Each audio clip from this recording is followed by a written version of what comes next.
Welcome to Impact OC, the only program showcasing the people and organizations shaping Orange County. With your host, Don Camber.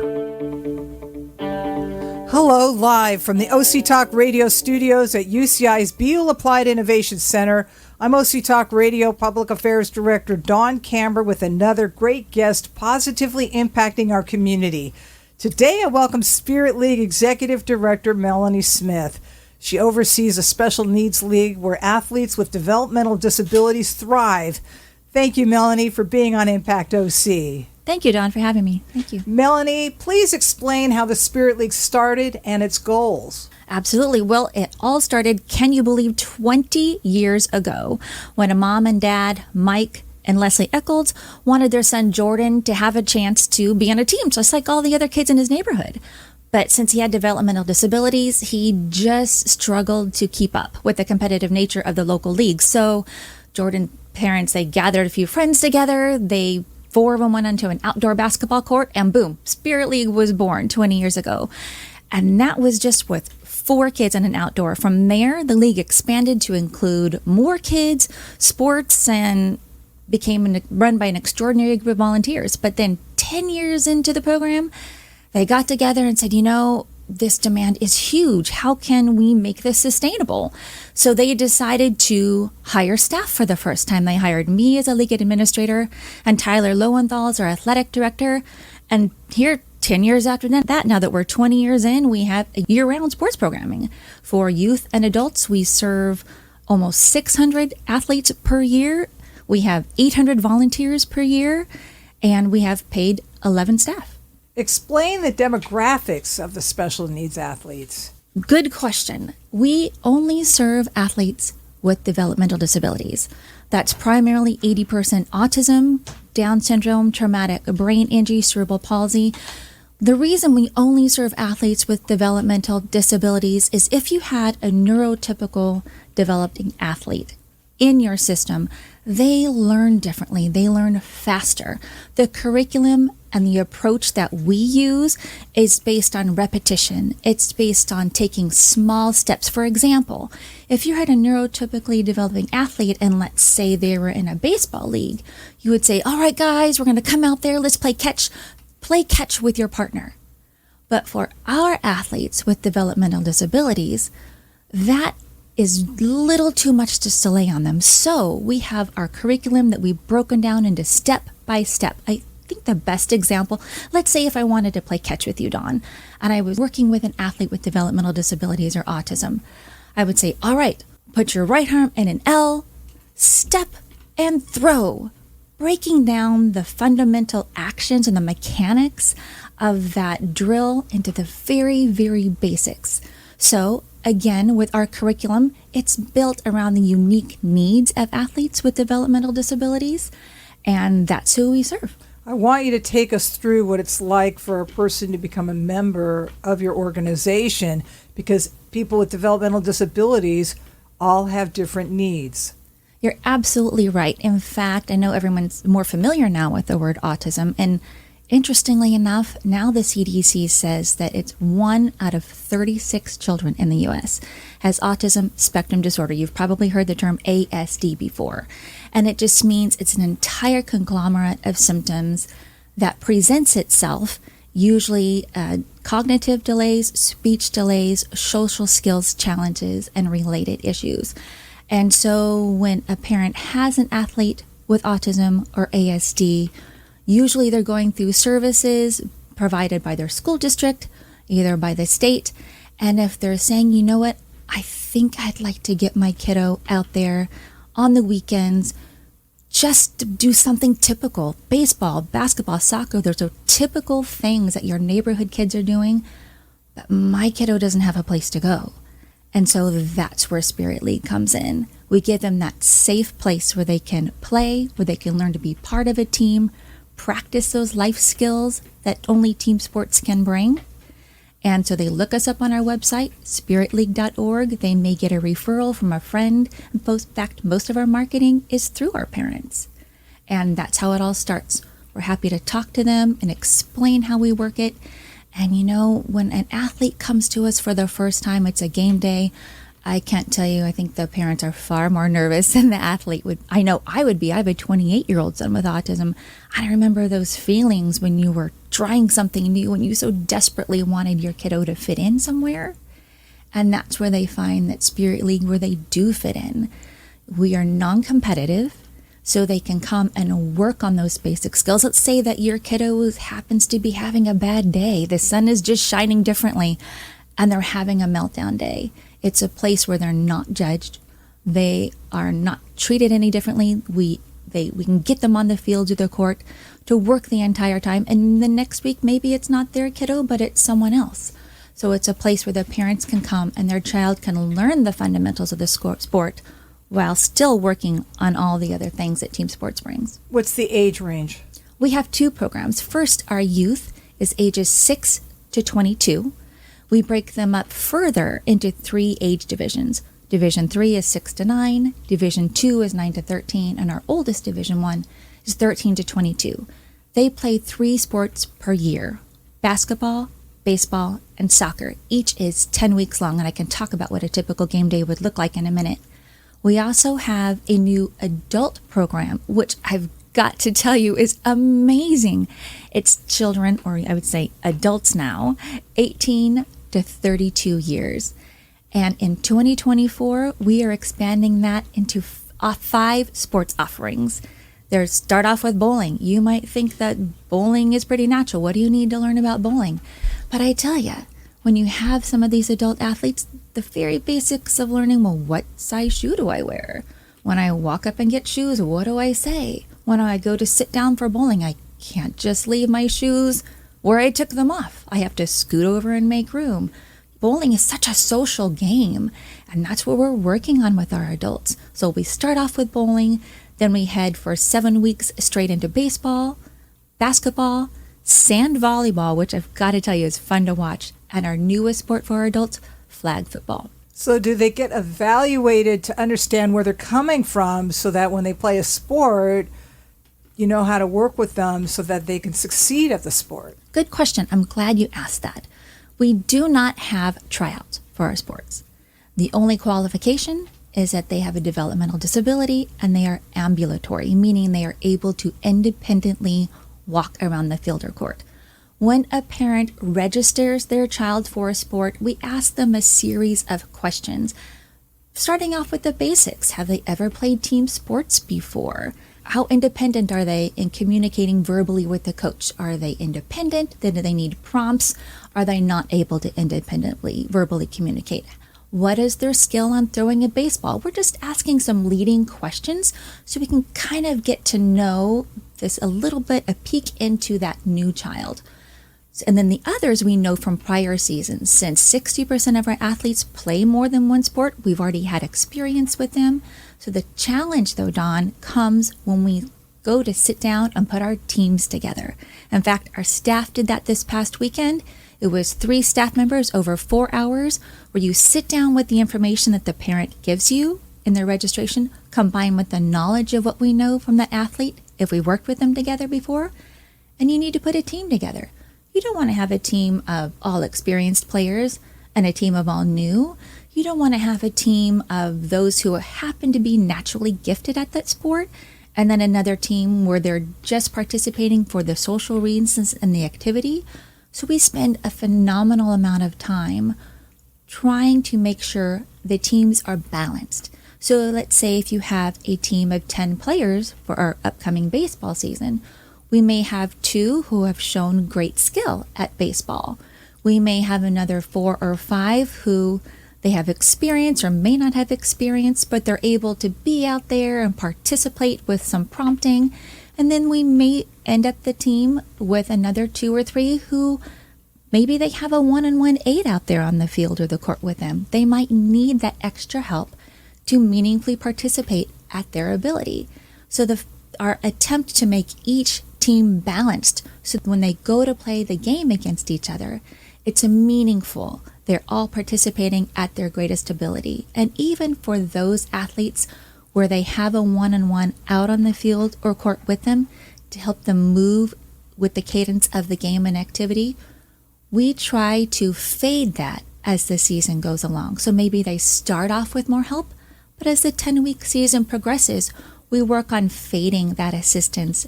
We want them to be independent. We want our athletes to be out there playing that game and communicating with their teammates. So much about this is about the team experience. In fact, we kind of like to say that the sport is the excuse to work on everything else. And you might say, well, Melanie, you're a sports league. What do you mean the sport is the excuse? No, sure. It brings out the social in them. Exactly. And they learn other things about themselves because they go out of their shell. Exactly. Now, I've heard it said before that youth sports is kind of a rite of passage. Let's say when you do Little League, AYSO, or T-ball, it's a fun activity. You're out there getting exercise. You're learning things about working together as a team. And many athletes make lifelong friends, not only for the kids, but for the parent too. But when it comes to children with autism, they often don't have that opportunity. Our current sports systems aren't set up to handle or accommodate the unique needs of children with special needs. It's so competitive out there. I mean, goodness sakes, you're second or third grade, the skill level is so high. They have multiple practices during the week, competitive games on the weekends and tournaments. And many of our athletes with special needs, that's just too much. They're not able to keep up. So that's where Spirit League comes in and fills that gap. We're not just an activity or a one-time thing when you go throw a ball around. We're a genuine sports league. It's a 10-week season. So they start on week 1, learning their teammates' names. We have a little social time. It builds into a fundamental section where you're working on the sports skill. Let's say for soccer. What are things you would typically work on for soccer? You would work on a drill of ball handling, right? About how much time is devoted? 90 minutes per week. So if it's 90 minutes on a Saturday, the first 45 minutes are on the skill development that we just talked about, where they're really learning the sports skill, breaking it into our curriculum steps. And the second half of the 90 minutes is a non-competitive game with another Spirit League team in the same age division. When you say Spirit League team, is it not within your Spirit League or within your Spirit League? On our one location in Mission Viejo. For example, if we have 3 age divisions, the youngest of 6 to 9, we would have 4 teams typically. So the first half of that session, they're working on their fundamentals. The second half of that session, they break into playing a game with another team within their same age. Same for Division 2. They may have 4 or 6 teams depending on the sport. And our oldest one, they usually have 6 to 8 teams. So they're doing a rotation where every week they're playing a different team. Give us some stories about some players. Absolutely. I think one of my favorites that shows the progression is Kevin. He started 5 years ago. Basketball was his first sport. This is pre-COVID when we used to play basketball inside gyms. In fact, we would play all day Saturday and then all day Sunday again. And little Kevin, I think he was probably 8 or 7 when he started. His parents brought him into the gym, tried to get him to put a shirt on. Nope, that wasn't going to happen. Kevin hid in the entryway under the table, wouldn't even step foot in the gym. It was too much for him. The echoes of the shoes, the balls bouncing. And the advice that we gave his parents was just keep coming back. Keep bringing him back. So here comes week 2. Here comes Kevin. He's hiding underneath the table again. We have his jersey out. Wasn't quite interested. But by the end of the session, he put his shirt on. That's a huge victory. Week 3, parents bring him in one more time. Well, he started off underneath the table, but maybe halfway in, he ran into the gym, took a lap around, and went back out to the table. And we're great with that. That was a baby step. Now, this might be an extreme example, but I need to tell you where Kevin is now. On the 10th week of that season, he did come into the gym. He did get his medal. And then he went home. On the other side of summer, he came back for soccer. And I tell you, this kid, Kevin, was ready to go. Sure, he wasn't out there being a rock star on his first day, but he did put his shin guards on. Sure, they were on the outside of the sock. That's okay. They were on. It didn't matter. He was out on the field without his parents, taking direction from the coach. Maybe he was only out there 20 minutes, but he was out there. By the end of the soccer season, he was out there independently with his team, entering the field when he was supposed to, paying directions, listening to his coach, paying attention to his teammates. Now, we're on the other side of this 5 years. He's in our oldest age division, out there, completely independent. Sure, he's quiet. He doesn't say that much, but he's on his own. The parents are on the sidelines. Kevin knows that during the week I go to school, on Saturdays I go to Spirit League. So now he has progressed from an athlete who wouldn't even go onto the gym floor. He wouldn't even touch the ball. He wouldn't talk to his teammates or take direction. It was a slow progression, but look where he is now, completely independent, able to participate in a team sport. And as part of being in a team sport, do they get the full uniform like other team sports? That's part of the fun. Explain what that's like. What's like for them to get their jersey and put that thing on and go out and play. I gotta tell you, it's very exciting, especially because we have their names on the back of their shirt, of course, which is always a bonus. Better make sure we spell it right. I completely get that. So on opening day, we have the athletes and parents come early. They get their shirt, put on their uniform, go meet their coach.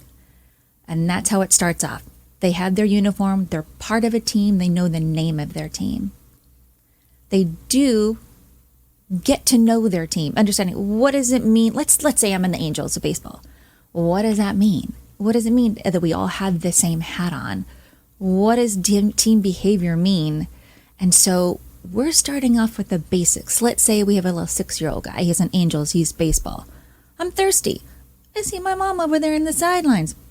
I'm going to go get a drink. So we're teaching them, wait a minute. Team behavior. How would you behave on a team? I need to go ask my boss. That's my coach, right? I have to go ask my boss, hey, I'm thirsty. The coach will likely have me wait. He's going to wait till I take a drink with my team. And then I don't go to the sidelines with my parent. I'm going to be in the team benches with my team. We have the same shirt on. We have our hat on. At the end, darling, you may remember this when your kiddos were younger. For our little ones, you have that spirit bridge we call, the parents put their hands up together. The kids run through at the end. And we do have those athletes that are there just for the spirit bridge, I tell you. And then when they're in their 2 older divisions, they're working on that high five line. What does it mean to have good sportsmanship? What does it mean to have our team cheer at the end? What does it mean when we have our team pictures? Because picture day, I've got to tell you, is a very exciting highlight of the season.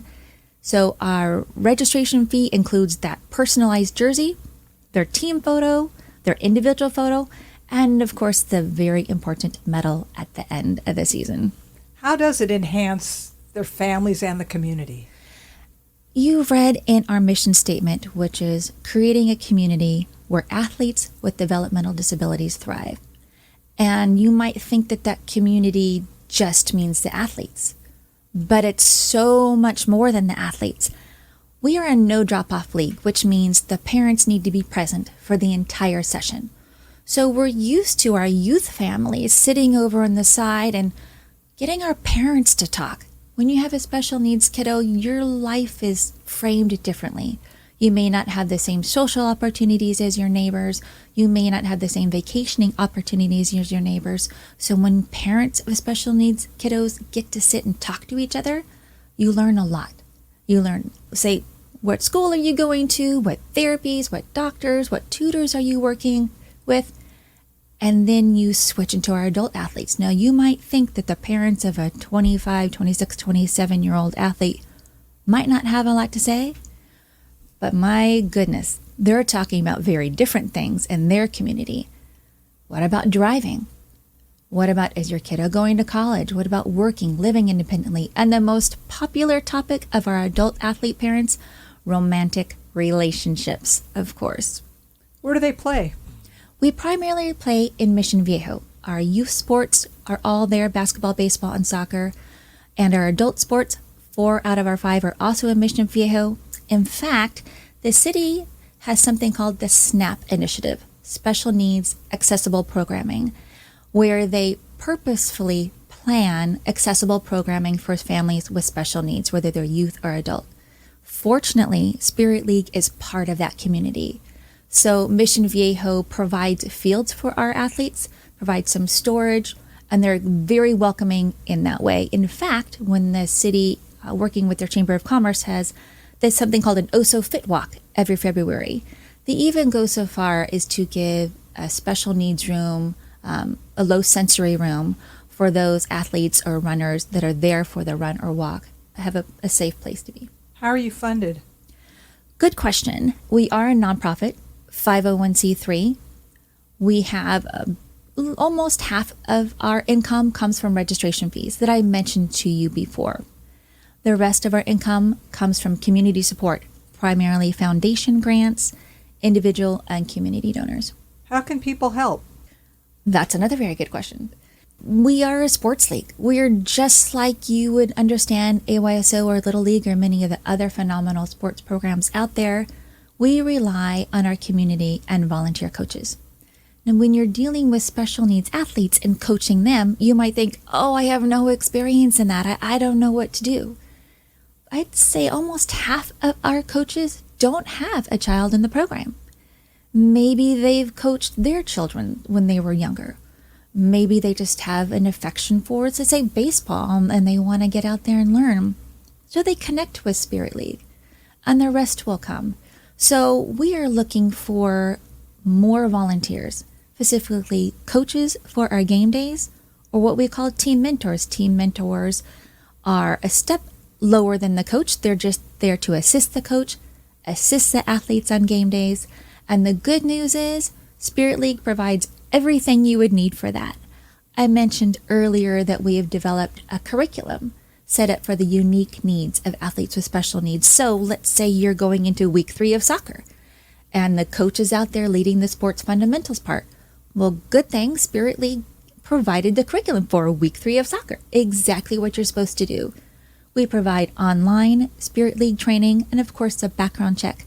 So we have an entire process that a volunteer might go through. They would go to spiritleague.org, read about the volunteer opportunities, and those include coaching and the team mentoring and other opportunities. The commitment is a 10-week season, 90 minutes each Saturday morning. Another thing that we're looking for assistance for our community, of course, is support. I mentioned to you that we charge a registration fee to cover a portion of our costs of each athlete. But that registration fee is less than 50% of the actual cost for our athlete. So we have to make up the difference. Currently, we charge $245 per athlete for one season, but our actual cost is $560. So we find that difference. So every athlete is able to play. We also have a strong scholarship program. Our leadership is committed to providing financial assistance to up to 15% of all registered athletes for every season. And we meet that 15%. We do not turn families away for inability to pay. It's an honor system. And usually it takes the fee down to $50 or even less than that. Thank you, Spirit League Executive Director Melanie Smith, for being on Impact OC. And I thank everyone for tuning in. I'm OC Talk Radio Public Affairs Director Dawn Camber. Have an impactful day.